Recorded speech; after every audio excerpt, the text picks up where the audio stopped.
Hospital لے جانے کے لیے، تو وہ کس طریقے سے اپنے لوگوں کو بیک اپ کرنے کے لیے، اپنے لوگوں کا حوصلہ بڑھانے کے لیے، جس وقت لوگ نیچے کلمے کا ورد کر رہے ہوتے ہیں اور خان صاحب کے لیے رو رہے ہوتے ہیں، وہ خان صاحب ان کو ویو کرتے ہیں، حالانکہ اس وقت خان صاحب کے پاؤں میں ان کی جو ٹانگ ہے اس کے اوپر گولیاں لگ چکی ہوتی ہیں، اور جو ڈاکٹر فیصل ہیں وہ یہ کہتے ہیں کہ ان میں سے ایک گولی ایسی ہے جو کہ سکن سے آر پار ہو گئی ہے اور سرجیکل ٹریٹمنٹ کی خان صاحب کو ضرورت ہے، یعنی ایک سرجری کی ضرورت ہے خان صاحب کو۔ لیکن اس کے باوجود خان صاحب کنٹینر سے جب نکلتے ہیں تو بالکل بے خوف و خطر، بالکل ان کے چہرے کے اوپر کسی قسم کا خوف کا کوئی عنصر نظر نہیں آتا۔ تو یہ ان قوتوں کے لیے پیغام ہے جو عمران خان صاحب کو راستے سے ہٹانا چاہتی ہیں، جن کے متعلق خان صاحب نے بند کمرے کے حوالے سے ایک ویڈیو ریکارڈ کی اور یہ بتایا کہ یہ شخصیات ہیں جنہوں نے میرے قتل کا منصوبہ بنایا ہے۔ ان کے لیے یہ پیغام تھا کہ آپ عمران خان کو نہیں ڈرا سکتے، عمران خان کو آپ اس لیے نہیں ڈرا سکتے کہ عمران خان نے اس دنیا میں اپنے لیے کوئی ایسی چیزیں نہیں بنائی کہ جن سے عمران خان کو محبت ہو۔ یہ جو آپ دنیا کی محبت میں مبتلا ہو جاتے ہیں، جس طریقے سے یہ اثاثے بنائے ہیں شریف خاندان نے اور زرداری خاندان نے، تو ایک تو بڑا لاؤڈ اینڈ کلیئر میسج تھا کہ عمران خان اس ملک کو حقیقی آزادی دلانے کے لیے اپنی جان پر کھیلنے کے لیے تیار ہیں، نمبر ایک۔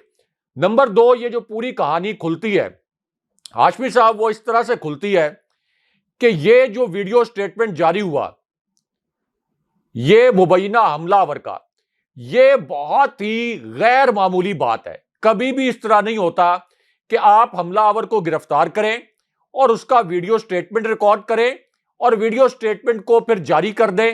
یعنی آپ نے اس قوم کو کیا بے وقوف سمجھ رکھا ہے، بھیڑ بکریاں سمجھ رکھا ہے، اور سٹیٹمنٹ بھی کس قسم کا جاری کریں۔ یہ چودھری پرویز الہی صاحب، ان کو ہم اس پلیٹ فارم سے یہ میسج دینا چاہتے ہیں کہ اس بات کی تحقیقات کریں کہ یہ کس کا فون گیا تھا اس تھانے میں اور کس کے احکامات تھے کہ اس قسم کا ویڈیو سٹیٹمنٹ ریکارڈ کریں۔ اس کی انٹیروگیشن ہونی چاہیے، کیونکہ ہاشمی صاحب پوری دنیا میں یہ ایس او پی ہے، جب کسی ملزم کو، کسی مجرم کو گرفتار کیا جاتا ہے تو جب تک تحقیقات مکمل نہ ہو جائیں اس کا کسی قسم کا سٹیٹمنٹ سامنے نہیں آتا۔ رائے صاحب یہ تو تھا بھی high profile colour, high profile colour کا آپ نے سب سے پاکستان کی ہسٹری میں سب سے ہائی پروفائل یہ انسیڈنٹ تھا، اور خدا نخواستہ یہ پاکستان کی تاریخ کا سب سے بڑا سانحہ بننے والا تھا۔ یہ سب سے بڑا سانحہ ہو جاتا پاکستان کی تاریخ میں، اور پاکستان 1971 کے حالات سے دوچار ہو جاتا خدا نخواستہ اگر یہ سانحہ ہو جاتا۔ جس قسم کی فوٹیجز پشاور سے آئی ہیں سامنے، جس طرح سے کور کمانڈر پشاور کے گھر کے سامنے وہاں پہ احتجاج ہوا ہاشمی صاحب، پی ٹی آئی کے آفیشیل ٹویٹر اکاؤنٹ پر وہ ویڈیو شیئر کی گئی ہے، تو آپ دیکھ لیں کہ حالات کس جانب جاتے۔ تو اب یہ جو حملہ آور ہے اس کی ویڈیو کیسے جاری ہو گئی جب تک تحقیقات مکمل نہیں ہوئی؟ اور پھر ویڈیو سٹیٹمنٹ آپ دیکھیں، ویڈیو سٹیٹمنٹ میں ویڈیو سٹیٹمنٹ پہ جانے سے پہلے میں اس پہ جانے سے پہلے میں آپ کو نا سیکوینس میں چاہ رہا ہوں کہ ہم انفارمیشن ریویل کریں۔ راز صاحب، ویڈیو سٹیٹمنٹ سے پہلے جو آپ نے نقطہ کہا نا پنجاب حکومت اور سب کچھ کیا کر رہے ہیں، اچھا تھانے کا پورا عملہ معطل ہو گیا ہے اور پورے تھانے کے عملے کے فونز جو ہے نا ان کا فرینزک کروانے کے لیے ان کو تحویل میں لے لیا گیا ہے، اور انویسٹیگیشن ہو رہی ہے کہ آپ نے جو کہا نا کہ کس کے کہنے پر یہ سب کچھ ہوا، وہ یہ جو کون تھا نا اس کے اوپر بھی انویسٹیگیشن ہو رہی ہے۔ Now coming to back to your point, جو آپ کہہ رہے ہیں کہ بیانات بدل رہے ہیں۔ جی دیکھیں، یہ جو سٹیٹمنٹ ہے اس کو آپ ریویو کریں، یہ سٹیٹمنٹ اور پھر رانا ثناء اللہ کی پریس کانفرنس، اگر آپ ان کو ملا کر دیکھیں اور پڑھیں تو آپ کو پتا چل جاتا ہے کہ یہ کہیں نہ کہیں جو یہ قاتل تھا یا جو حملہ آور تھا اس کا کنیکشن کہیں نہ کہیں موجود ہے، کیونکہ اس کا جو سٹیٹمنٹ جاری کیا گیا بڑا پریسائز، بڑا ناپ تول کر اس کے اندر یہ ایک بہانہ بنایا گیا کہ جی میرے پیچھے کوئی نہیں تھا، میری ایک موٹر سائیکل تھی، میں نے اچانک فیصلہ کیا کہ عمران خان صاحب پر حملہ کرنا ہے، اور یہ حملہ کرنے کا فیصلہ میں نے اس لیے کیا کہ اذان کا وقت تھا اور عمران خان صاحب کی گاڑی پر ڈیک بج رہا تھا اور میوزک جھوٹا بج رہا دعویٰ، تھا. جھوٹا حالانکہ دعویٰ. جھوٹا اور بے بنیاد جو صحافی عمران خان صاحب کے اس لانگ مارچ کی کوریج کر رہے ہیں، جو وہاں پر ارکان پارلیمنٹ جو آپ کے سابق ارکان قومی اسمبلی تھے، اسی طرح سینیٹر فیصل جاوید، کنٹینیوسلی میں ان کے ساتھ رابطے میں بھی تھا، صحافیوں کے ساتھ بھی رابطے میں تھا. ایک تو اذان کے وقت جو وہاں پر ملی ترانے بجتے تھے وہ بند کر دیے جاتے تھے. یہ ایک جھوٹا دعویٰ کیا گیا جو کہانی پہلے سے گھڑی ہوئی تھی، اور جو عمران خان صاحب نے کہا تھا ان کے پاس انفارمیشن بھی تھی کہ ان کے اوپر حملہ کروا کے یہ کہا جائے گا کہ یہ تو کسی نے مذہب کی بنیاد پر حملہ کیا ہے اور کسی مذہبی جنونی نے حملہ کیا ہے. دوسرا، عمران خان صاحب کے متعلق اب سب کو پتہ ہے، اور یہی جو اس وقت امپورٹڈ حکومت ہے، یہ جب اپوزیشن بھی تھی تو عمران خان صاحب پر تنقید کرتی تھی کہ عمران خان صاحب تو بڑے مذہبی آدمی ہو گئے ہیں، اور بشرا بی بی صاحبہ سے شادی کے بعد بہت زیادہ مذہبی ہو گئے ہیں. اور پھر ہم سب کو پتہ ہے کہ جس طرح پیغمبر اسلام صلی اللہ علیہ وآلہ وسلم کے تعلیمات کے حوالے سے انہوں نے ایک اتھارٹی بنائی اور جس قسم کے اقدامات انہوں نے کیے، تو یہ تو مانا نہیں جا سکتا کہ کوئی مذہب کے نام پر عمران خان صاحب پر حملہ کر سکتا ہے. یعنی از خود جب تک کسی کو پلانٹ نہ کیا جائے. پھر وہ یہ کہتا ہے کہ میں کافی دیر سے انتظار کر رہا تھا کہ یہ کنٹینر یہاں پر پہنچے اور میں عمران خان صاحب کو نشانہ بناؤں. نہیں، میں آپ کو میں عرض کر دوں، اس نے یہ کہا کوٹ ان کوٹ، نہیں راج صاحب، کوٹ ان کوٹ وہ کیا کہہ رہا ہے، وہ بدل کیسے رہا ہے. وہ یہ کہتا ہے کہ میں صبح سے انتظار کر رہا تھا، میں جب سے یہ 5 دن سے جو لانگ مارچ ہوا ہے تب سے انتظار کر رہا تھا. یہ قوم کو گمراہ کرتا ہے. آپ نے جملے پہ غور کیا، قوم کو گمراہ کرتا ہے، لوگوں کو گمراہ کرتا ہے. یہ وہ الفاظ ہیں جو ہمارے سیاستدان، یعنی رانا ثناء اللہ کی زبان سے آپ نے جملہ سنا ہوگا، جوید لطیف کی زبان سے سنا ہوگا، مریم نواز کی زبان سے سنا ہوگا، ان کی تمام قیادت کی زبان سے سنا ہوگا.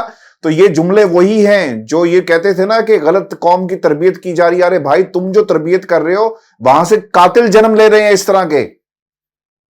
ہاشمی صاحب، یہ صرف تربیت کا نتیجہ نہیں ہے، اس کا کنیکشن تلاش کیا جانا چاہیے. یہ جو میں اس کا سٹیٹمنٹ پڑھ رہا تھا، اس سٹیٹمنٹ میں اور اگر رانا ثناء اللہ کی جو پریس کانفرنس تھی، وہ دونوں سٹیٹمنٹ ایک جیسے تھے. رانا ثناء اللہ جن کے اوپر قتل کا الزام ہے، وہ جسٹیفائی کر رہے تھے، یہ حملے کو جسٹیفائی کر رہے تھے اور کہہ رہے تھے کہ آپ ذرا سنیں الفاظ اس حملہ آور کے کہ وہ کیا کہہ رہا ہے کہ میں نے عمران خان صاحب پر کیوں حملہ کیا. یعنی وہ یہ بتا رہے تھے کہ یہ جو حملہ کیا گیا یہ جسٹیفائیڈ تھا، وہ اس طرح کا تاثر دے رہے تھے، تو اس لیے اس کے اندر کنیکشن موجود ہے. پھر ہنا پرویز کی وہ ٹویٹ جس میں وہ یہ کہہ رہی تھی کہ نیازی ختم شد، 1-2 دن پہلے وہ ٹویٹ کرتی ہیں نیازی ختم شد، مریم نواز کہتی ہیں نیازی کا وقت ختم. تو اس کا مطلب یہ ہے کہ یہ جو پلاٹ کرش کر دو، ویڈیو ہے ان کی، کرش کر دو، عمران کو کرش کرنے کا وقت ہے، سر اٹھا، سر کو کچل دو، یہ الفاظ ہیں مریم نواز کے. جی ہاں، تو یہ اس کا مطلب ہے کہ یہ جو پلاٹ تھا یہ پہلے سے بن رہا تھا، اور یہ جو پھر سکرپٹ رائٹر ہیں اور یہ جو پلاٹ بنانے والے ہیں، انہوں نے یہ ویڈیو سٹیٹمنٹ جاری کروا کے خود کو دوبارہ سے ایکسپوز کر دیا. یہ جو جلد بازی میں سکرپٹ بنائے جاتے ہیں اور اس طرح کے پھر ویڈیو سٹیٹمنٹ جاری کروائے جاتے ہیں، ان سے یہ جو سکرپٹ ہوتے ہیں یہ بڑی جلدی ایکسپوز ہو جاتے ہیں. یعنی اس کو کیا پتا تھا، یہ جو اس نے سٹیٹمنٹ دیا ہے کہ عمران خان صاحب گمراہ کر رہے ہیں، کس معاملے پر گمراہ کر رہے ہیں؟ عمران خان صاحب کے متعلق تو یہ امپورٹڈ حکومت یہ کہتی ہے کہ یہ مذہب کے حوالے دیتے ہیں، اپنی تقریروں میں مذہب کے حوالے دیتے ہیں. تو پھر کس چیز کے اوپر گمراہ کر رہے ہیں؟ پھر یہ کون ہے، اس کے ویئر اباؤٹس کیا ہیں؟ یہ جو حملہ آور ہے ہاشمی صاحب، کوئی بھی انڈیویجول اس قسم کا اقدام از خود نہیں اٹھا سکتا، یہاں تک نہیں کر سکتا. بالکل آپ نے ٹھیک کہا. یہ جو خود کش حملے ہوتے رہے، ان کے پیچھے پورا ایک میکنزم کام کرتا ہے. 10-12 مختلف سٹیجز کے اوپر 10-12 لوگ ان کو ہینڈل کر رہے ہوتے ہیں. اچھا، میرا ایک سوال ہے آپ سے، میرا ایک سوال ہے، بالکل آپ ٹھیک کہہ رہے ہیں، اور اسی سے جڑا ہوا سوال ہے کہ یہ ایسے ممکن نہیں ہے کہ وہ آیا راز صاحب، یہ تربیت تو کسی نے دی ہوگی نا اس کو.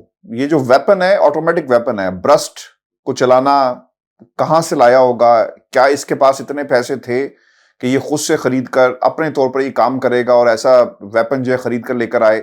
پھر وہاں سے 2 میگزین ملے ہیں. اس کے ماموں کی دکان پہ موٹر سائیکل کھڑی ہے, یہ چوری کے الزام میں پہلے بھی اندر جا چکا ہے, اس کے خاندان کے تمام لوگوں کو حراست میں لے لیا گیا ہے. اب معاملہ یہاں پر رکتا ہے کہ اگر انویسٹیگیشن صحیح سمت میں کی جائے, چونکہ پولیس نے کوئی نہ کوئی راستہ تو نکال لینا ہوتا ہے نا, کہ پہلے ایک ویڈیو ریلیز کر دے, اقبالی بیان, تاکہ پوری قوم کا ایک ذہن بن جائے, مذہبی رنگ دینے کی بات کی جائے. اور مجھے کوئی بعید نہیں ہے, کل کو یہ بھی کہا جا سکتا ہے کہ جناب اس کا ذہنی توازن درست نہیں تھا اور اس لیے اس نے اٹیک کرنے کی کوشش کی. یعنی مختلف تھیوریز وہ کام کر سکتی ہیں اس کو حقیقت بنانے کے لیے. اب رائے صاحب, یہ جو سب سے بڑا سوال یہ ہے کہ کیا اس طرف بھی کوئی انویسٹیگیشن کی جائے گی کہ یہ کن کے ساتھ بیٹھتا ہے, کن کے ساتھ اٹھتا ہے, جو زخم آئے ہیں ان 15 زخمیوں کو, ان کو کس ویپن سے آئے, گولیوں کے خول, پھر جو زخم کی نوعیت کیا ہے, چونکہ یہ بنیادی سوال ہیں. ابھی کسی نے کوئی انویسٹیگیشن کی بھی نہیں, اور پاکستان کے میڈیا پر یہ اقبالی بیان کو چلا کر ایسا کیس جو ہے اس پہ فل سٹاپ لگا دیا گیا کہ جناب ایک جنونی تھا مذہبی جو آیا اور عمران خان کی باتیں اسے پسند نہیں تھی اور اس نے جو ہے وہ حملہ کر دیا. 48 گھنٹے ہاشمی صاحب, 48 گھنٹے کے اندر یہ پتا چل سکتا ہے کہ اس حملہ آور کے ماسٹر مائنڈ کون تھے. آپ نے صرف یہ کرنا ہے کہ اس کے جو دوست یار ہیں, اس کے جو عزیز و اقارب ہیں, اگر آپ میرٹ کے اوپر تحقیقات کرنا چاہتے ہیں, اگر آپ کچھ چھپانا نہیں چاہتے, تو آپ ان سے یہ پوچھ لیں کہ اس کی پچھلے ایک ہفتے کی ایکٹیویٹیز کیا تھیں. پھر آپ ان سے یہ پوچھ لیں کہ اس کا رجحان کیا تھا, کیا اس کا کوئی مذہبی رجحان تھا, کیا یہ کسی مدرسے میں پڑھتا تھا, اس کا سیاسی رجحان کیا تھا, کیا یہ عمران خان صاحب کا اتنا مخالف تھا کہ عمران خان صاحب کے خلاف یہ اس قسم کا اقدام کرنے کے لیے سوچے. اور اگر یہ عمران خان صاحب کا اتنا مخالف تھا تو عمران خان صاحب نے تو ضمنی انتخابات میں ایک نہیں, دو نہیں, 20 جلسے کیے, اس کے علاوہ 20 کارنر میٹنگز کی, جو وکلاء کے کنونشنز ہیں وہاں جا کر خطاب کیا. اور سب کو پتا تھا, ہم بار بار اس طرف توجہ بھی دلاتے تھے کہ خان صاحب کے لیے سیکیورٹی انتظامات کو اچھے نہیں کیے جاتے. خان صاحب ظاہر ہے کہ فیئر لیس ہیں, ایک لیڈر کو فیئر لیس ہونا چاہیے, لیکن ساتھ یہ بھی خیال رکھنا چاہیے کہ یہ 22 کروڑ لوگوں کی آخری امید خان صاحب ہے, آخری امید ہے اس ملک میں. عمران خان صاحب آخری امید ہے ہاشمی صاحب 22 کروڑ لوگوں کی. اور خدا نہ خواستہ یہ امید کا دیا اگر کوئی بجھانے میں کامیاب ہو گیا تو یہ یاد رکھیں, ہماری قوم بھی, آپ بھی, اور ہم سب کو یاد رکھنا چاہیے کہ اس کے بعد یہ ہماری نسل در نسل یہاں پر غلامی میں رہے گی, غلامی کی چکی میں پسے گی, اور وہی جنید صفدر, وہی آصفہ بھٹو, وہی شریف خاندان, وہی زرداری خاندان نسل در نسل ہمارے بچوں کو یہ غلام بنا کر رکھیں گے. تو یہ آخری امید ہے 22 کروڑ عوام کی. انشاءاللہ انہیں کچھ جنہیں جو مارنے آیا تھا obviously اس کا وار جو خالی گیا. رائے صاحب, کچھ جو ہارڈ کور فیکٹس ہیں بڑے امپورٹنٹ ہیں ڈسکس کرنے. مثال کے طور پر کہا یہ جا رہا ہے کہ حملہ آور 3 تھے. آپ نے جو ویڈیوز دیکھی ہیں, آپ کی کیا اسیسمنٹ ہے؟ کیونکہ جو خان صاحب کا کنٹینر ہے نا, اس کے چھت کے اوپر ایک لوہے کی شیلڈ ہے جس پر سب لوگ کھڑے ہوتے ہیں, اور بالکل ایج کے اوپر وہاں سے بلٹ جو ہے وہ آر پار ہوئی ہے جب خان صاحب کو لگی ہے. نیوز ویک کے ایک صاحب ہیں ایڈیٹر ان چیف, انہوں نے ٹویٹ بھی کیا اور وہ یہ کہتے ہیں کہ میرے ڈرائیور نے دیکھا کہ سامنے ایک شخص عمارت پہ کھڑا تھا جس نے برسٹ فائر کیا ہے. تو اب یہ 2 شہادتیں ہوگی. اور پھر یہ بھی کہا جا رہا ہے کوئی فیصل بٹ نامی شخص ہے, اشتہاری ہے, جس کی نشاندہی ہو گئی ہے, اور سیالکوٹ کے اندر چھاپے بھی مارے جا رہے ہیں اس کو گرفتار کرنے کے حوالے سے. تو اب یہ 3 چیزیں ہیں بڑی امپورٹنٹ. آپ نے جو ویڈیوز دیکھی, آپ کی کیا اسیسمنٹ ہے کہ فائر ہائٹ سے کیا گیا, نیچے سے کیا گیا, یہ ڈائیورژن تھی؟ کیونکہ آپ کو اور ہمیں سب کو یہ یاد رکھنا چاہیے, بے نظیر بھٹو کو جب شہید کیا گیا پنڈی کے اندر تو پہلے دھماکہ ہوتا ہے, ڈائیورژن کریٹ ہوئی, اور اس کے بعد فائر ہوا تھا. اور پھر لوگوں کو معلوم تھا, جو لوگ مارنے آئے تھے اس وقت, جو بات باقاعدہ کورٹ بھی ہوئی کہ ایک نہیں مختلف لوگوں کو بھیجا گیا تھا. تو یہاں پر بھی وہی طریقہ کار اپنایا گیا ہے, وہی طریقہ کار ہے واردات کا, قاتلانہ حملے کا عمران خان کے اوپر.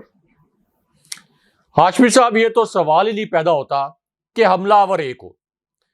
براہ راست فائرنگ کرنے والے جو حملہ آور ہیں ان کے متعلق آپ یہ کہہ سکتے ہیں کہ تحقیقات کا انتظار کرنا چاہیے کہ 2 تھے یا 3 تھے، لیکن یہ جو منصوبہ ساز تھے یہ ایک نہیں تھے، اور اس جگہ پر بھی موجود یہ نہیں ہو سکتا کہ یہ جو حملہ آور ہے یہ اکیلا ہو.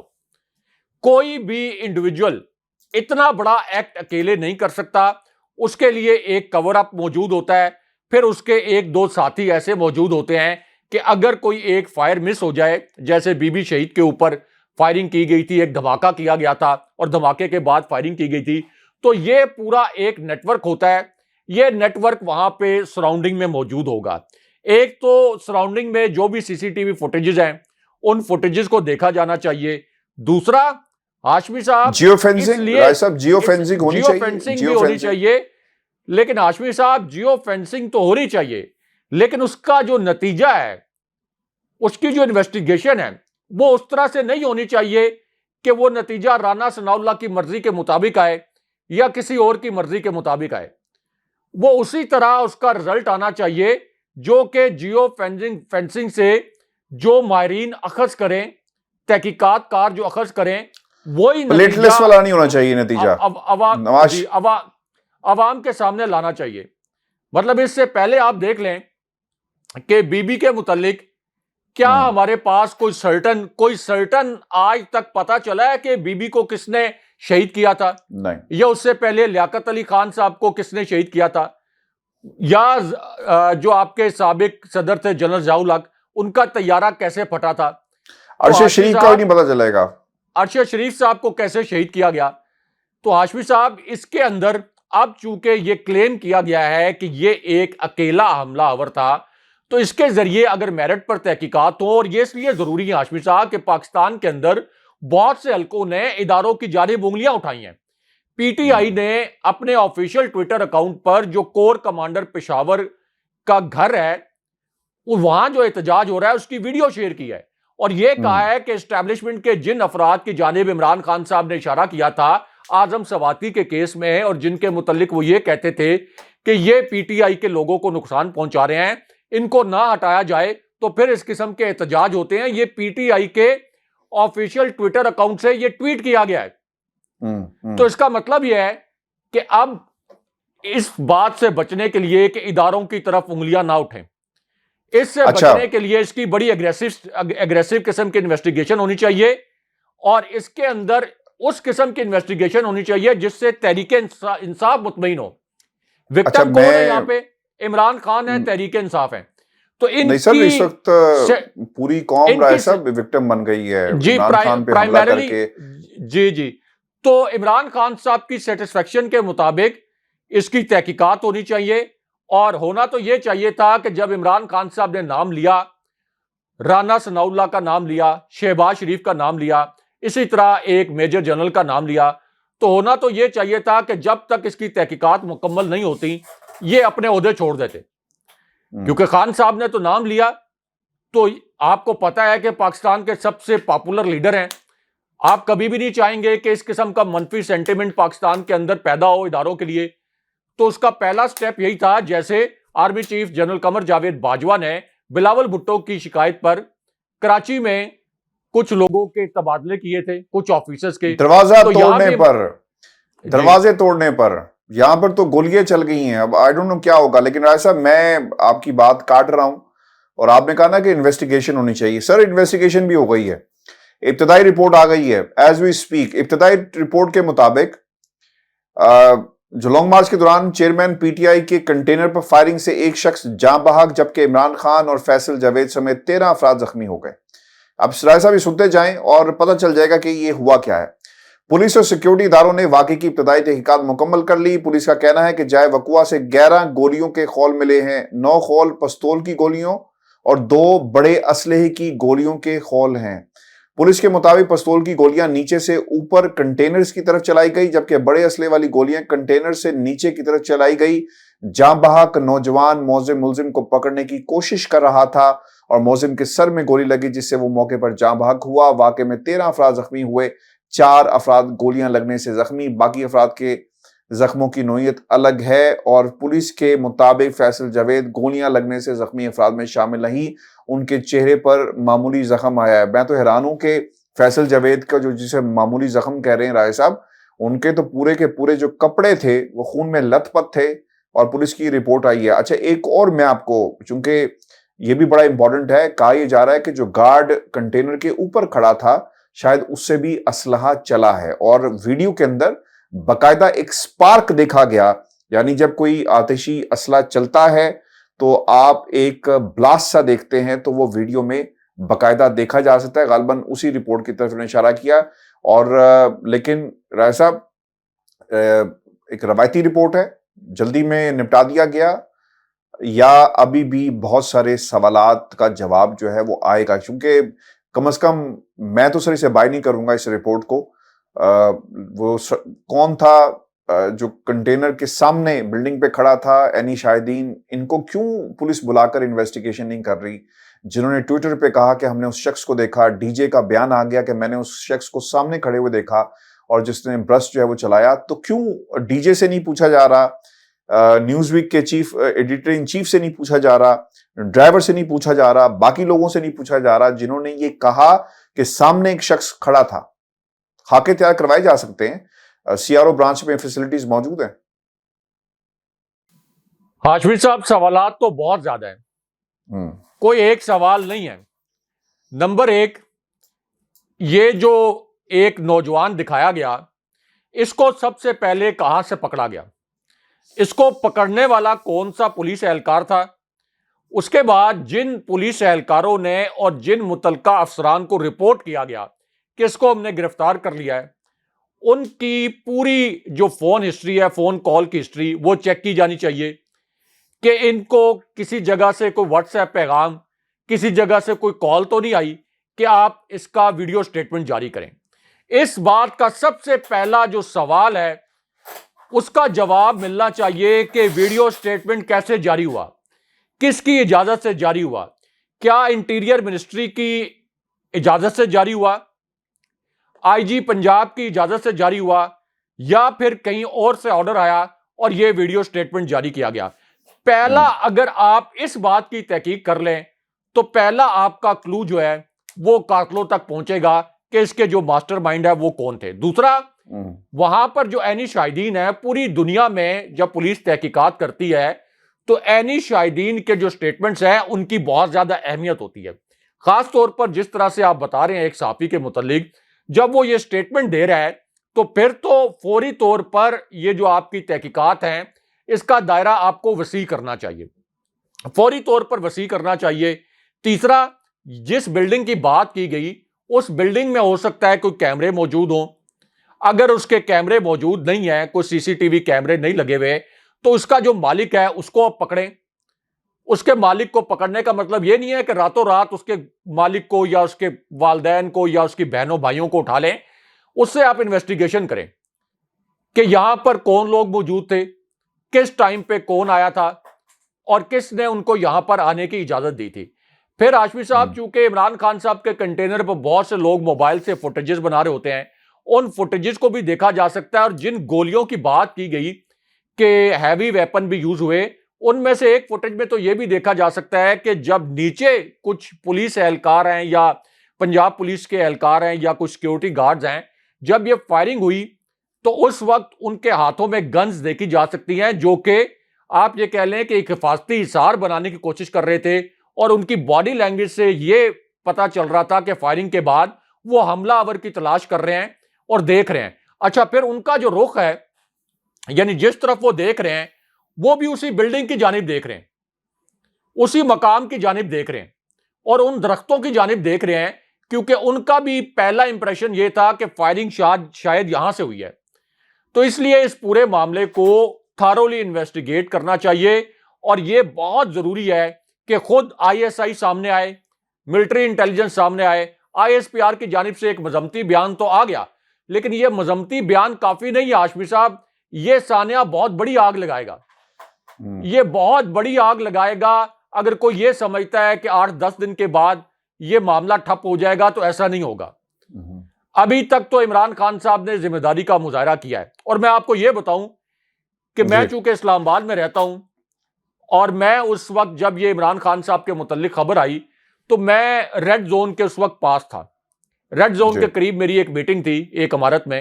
ریڈ زون سے ہاشمی صاحب میں جب نکلا تو میں نے دیکھا فیض آباد کا جو مقام ہے، اب یہاں سے 6 کلومیٹر رائٹ سائڈ پہ سرینا ہوٹل سے ہوتے ہوئے آپ کی تمام حساس عمارتیں آ جاتی ہیں. Supreme court, parliament house, prime minister office, جو آپ کا دفتر خارجہ ہے، غیر ملکی سفارت خانے، اور 5 کلومیٹر اگر آپ لیفٹ پہ جائیں تو اسی طرح جی ایچ کیو اور فوج کی جو تمام حساس عمارتیں ہیں وہ آپ کی فیض آباد سے لیفٹ سائڈ پہ 5-6 کلومیٹر کے فاصلے پر واقع ہیں.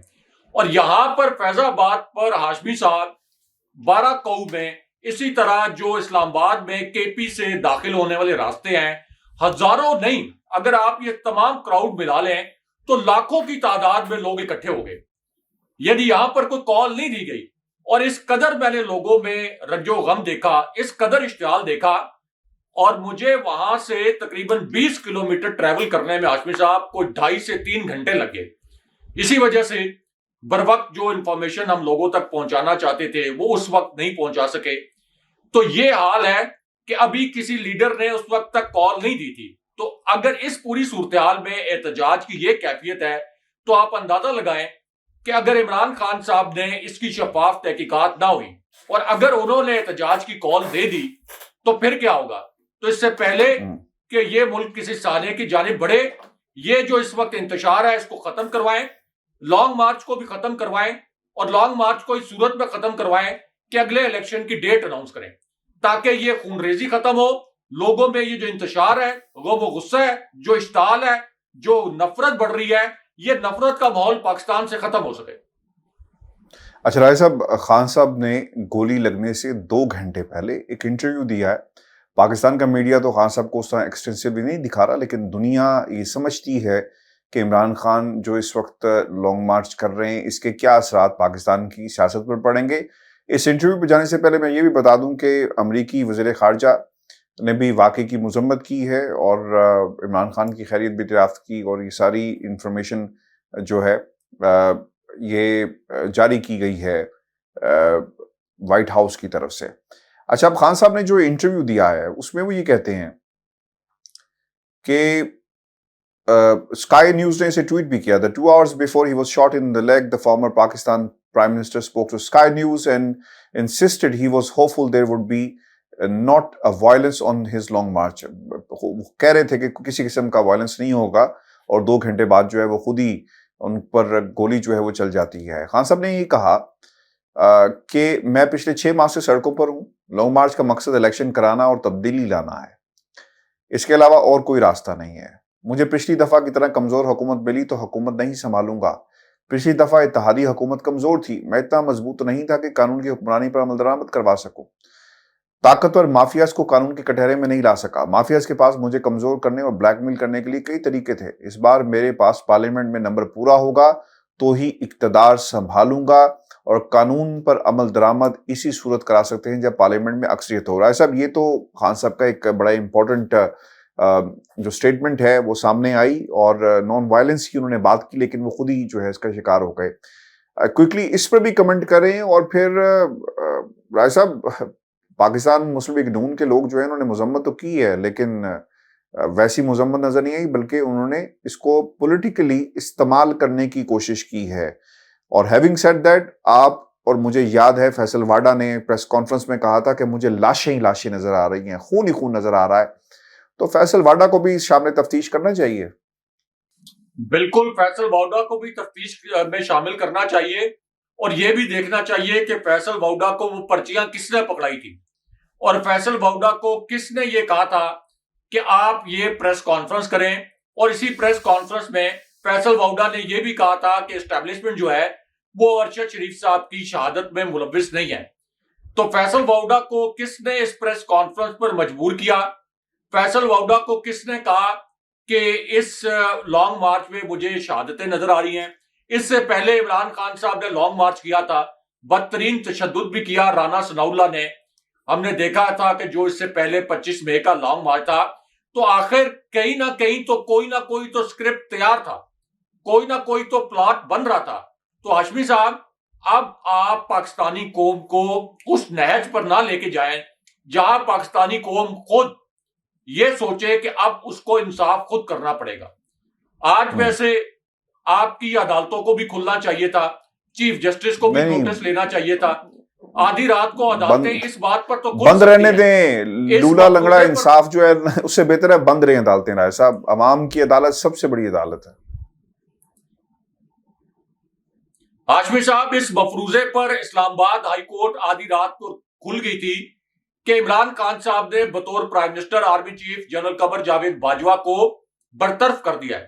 یہ ایک مفروضہ تھا جو کہ غلط بات تھی, لیکن اس مفروضے پر اسلام آباد ہائی کورٹ آدھی رات کو کھل گئی, سپریم کورٹ آدھی رات کو کھل گئی, اور یہ خبریں لیک کروائی گئی کہ چیف جسٹس سپریم کورٹ پہنچ رہے ہیں کہ عمران خان صاحب نے کہیں کوئی آئین کی خلاف ورزی تو نہیں کر دی. یعنی پی ڈی ایم کو اقتدار منتقل کرنے میں کوئی 2-4 سیکنڈ کی دیر تو نہیں کر دی. سوئی کے اوپر سوئی چڑھی تو جج صاحبان سپریم کورٹ پہنچ گئے. تو یہاں پہ جو 22 کروڑ عوام کا لیڈر ہے, یعنی ایک عام شخص پر بھی گولی چلے تب بھی, لیکن یہاں پر جو 22 کروڑ عوام کا لیڈر ہے جو کہ ملک میں 3/4 اکثریت حاصل کر چکا ہے, اس کے اوپر گولی چل گئی. لیکن نہ تو کسی عدالت نے نوٹس لیا, نہ چیف جسٹس صاحب نے عدالت کھولی, اور نہ ہی ہم نے یہ دیکھا. یعنی یہ بینیفیشری تو اس کی نون لیگ ہے, براہ راست رانا ثناءاللہ بینیفیشری ہیں. لیکن ہم نے یہ بھی دیکھا کہ جو ہماری ایکسپیکٹیشن تھی اداروں کی جانب سے ایگریسیولی, یعنی یہاں پر اگر یہ ممکن ہوتا تو فوراً جو جے آئی ٹی بننی تھی آپ اس کے اندر ملٹری انٹیلیجنس بھی ڈالتے, ان کے نمائندے ڈالتے, آئی ایس آئی کے نمائندے ڈالتے, اور عمران خان صاحب کی سیٹسفیکشن کے مطابق ڈالتے. خان صاحب سے رابطہ کیا جاتا, army chief general Qamar Javed Bajwa Imran Khan صاحب کو فون کرتے. شہباز شریف کو کووڈ ہوا تھا, اسد کیسر کو کووڈ ہوا تھا, تو جنرل باجوہ نے ان کو فون کر کے ان کی طبیعت معلوم کی تھی. تو یہاں پر عمران خان صاحب کو فون کیا جاتا. اس وقت اگر چلے امیڈیٹلی فون نہیں کیا گیا کہ عمران خان صاحب کی طبیعت اگر ٹھیک نہیں ہے, تو اب فون کیا جا سکتا ہے, پوچھا جا سکتا ہے کہ آپ بتائیں خان صاحب کہ آپ کس طرح سے انکوائری کرانا چاہتے ہیں اس کی. کراچی کے واقعے پر رائے صاحب فون کیا گیا تھا بلاول کو, یاد ہے نا آپ کو؟ جی بالکل, بلاول بھٹو کو فون کیا گیا تھا. بلاول بھٹو نے بڑے فخر سے یہ بتایا بھی تھا کہ مجھے تو فون کیا گیا army chief general Qamar Javed Bajwa کی جانب سے. تو یہاں بھی جنرل باجوہ اگر خود بھی چلے جائے عمران خان صاحب کے پاس تو اس میں کیا مذائقہ ہے, کیونکہ یہ ایک ایسا سانیہ ہے, اور یہ ایک ایسا بہت بڑا سانیہ بن سکتا تھا کہ یہ پاکستان کے اندر 1971 کے حالات کی بنیاد رکھ دیتا. تو ظاہر ہے کہ اس کے اندر فوج بھی ہماری سٹیک ہولڈر ہے, عوام بھی سٹیک ہولڈر ہے, عمران خان صاحب بھی سٹیک ہولڈر ہے. اگر کوئی سٹیک ہولڈر نہیں ہے تو وہ شریف خاندان ہے. انہوں نے تو یہاں سے لندن چلے جانا ہے, جس کا عمران خان صاحب بار بار ذکر کر رہے ہیں. تو اس لیے ضروری یہ ہے کہ عمران خان صاحب کی سیٹسفیکشن کے مطابق اس کی انکوائری ہو, اور اس طرح کی انکوائری کمیٹی بنے. بہت شکریہ صاحب. ویورز, یہ آج کا ہمارا ایک تفصیلی پروگرام تھا. اس سانحے کے حوالے سے اپنے کمنٹ ضرور بھیجیے گا. چینل کو سبسکرائب کرنا مت بھولیے گا. مجھے اور ابراہیم راجہ کو اجازت دیجیے. اللہ نگہبان. اللہ نگہبان.